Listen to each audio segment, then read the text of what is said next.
800 তালিকায় স্থগিতাদেশ। প্রায় 800 তৃণমূল নেতাকর্মীকে গ্রেফতারির সংখ্যা। নির্বাচন কমিশনের তালিকায় স্থগিতাদেশ হাইকোর্টের।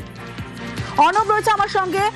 অনব, তার মানে এই 700 তৃণমূল কর্মীর গ্রেফতারির সংখ্যা কাটলো।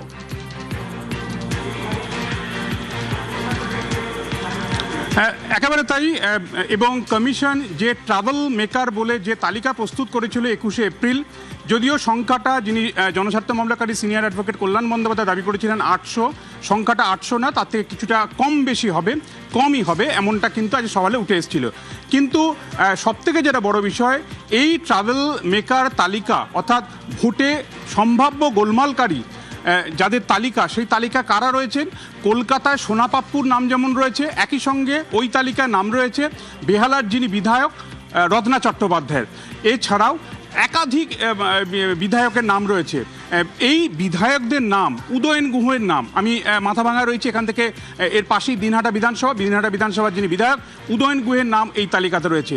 অর্থাৎ একাধিক বিধায়কের নাম, একাধিক কাউন্সিলরের নাম, একাধিক তৃণমূল নেতার নাম, একাধিক মানুষের নাম। এই 700 থেকে 800 তৃণমূল নেতা যারা গ্রেপ্তারির আশঙ্কা করছিলেন, এবং পরশুদিনই কল্যাণ বন্দ্যোপাধ্যায় কলকাতা হাইকোর্টের প্রধান বিচারপতি সুজয় পালের ডিভিশন বেঞ্চে দৃষ্টি আকর্ষণ করেন এবং জরুরি ভিত্তিতে মামলার অনুমতি চান।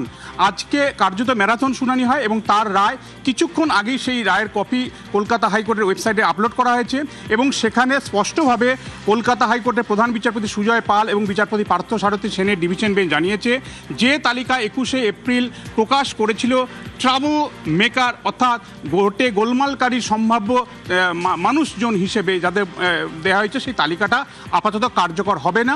সেই তালিকার ওপর স্থগিতাদেশ দিচ্ছে কলকাতা হাইকোর্ট। কবে? 30শে জুন পর্যন্ত। আমরা জানি 2 দফায় ভোট, 29শে এপ্রিল ভোট, 4 মে রেজাল্ট, জুন মাস পর্যন্ত। এবং একই সঙ্গে বলা হলো ওই তালিকার ওপর কোনো রকম অ্যাক্ট করবে না পুলিশ বা প্রশাসন।